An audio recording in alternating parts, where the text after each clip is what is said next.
জনসাধারণের জন্য বিজ্ঞপ্তি।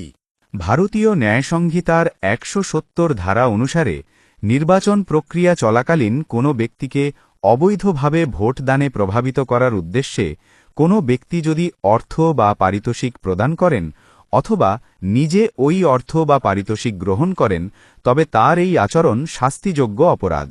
এই কারণে ওই ব্যক্তির ১ বৎসর পর্যন্ত কারাদণ্ড অথবা জরিমানা অথবা উভয়ই হতে পারে।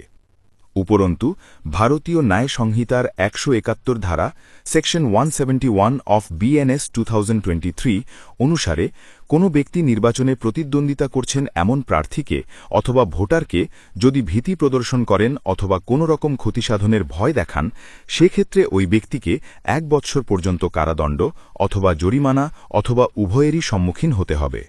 উৎকোচ প্রদান করেছেন অথবা গ্রহণ করেছেন অথবা ভোটারদের ভীতি প্রদর্শন করেছেন এমন সকল ব্যক্তিদের উদ্দেশ্যে ফ্লাইং স্কোয়াড গঠন করা হয়েছে, যার মাধ্যমে এই সকল অপরাধীর বিরুদ্ধে মামলা রুজু করা হবে। সকল নাগরিকের প্রতি আবেদন, আপনারা কোনো প্রকার উৎকোচ গ্রহণ করা থেকে নিজেদের বিরত রাখুন। উৎকোচ দেওয়ার অথবা ভীতি প্রদর্শনের কোনো ঘটনা যদি আপনার নজরে আসে, তবে তৎক্ষণাৎ জেলার অভিযোগ গ্রহণ কেন্দ্রে যোগাযোগ করতে পারেন অথবা টোল ফ্রি 1950 নম্বরে ফোন করতে পারেন। মুখ্য নির্বাচনী আধিকারিক, পশ্চিমবঙ্গ দ্বারা জনস্বার্থে প্রচারিত।